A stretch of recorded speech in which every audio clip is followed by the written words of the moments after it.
بسم الله الرحمن الرحيم، والصلاة والسلام على أشرف المرسلين سيدنا محمد وعلى آله وصحبه ومن تبعهم بإحسان إلى يوم الدين.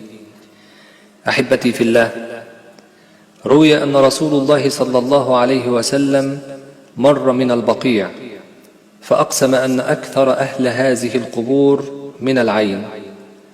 وروي أيضا عن رسول الله صلى الله عليه وسلم قوله: إن العين لتدخل الرجل القبر والجمل القدر.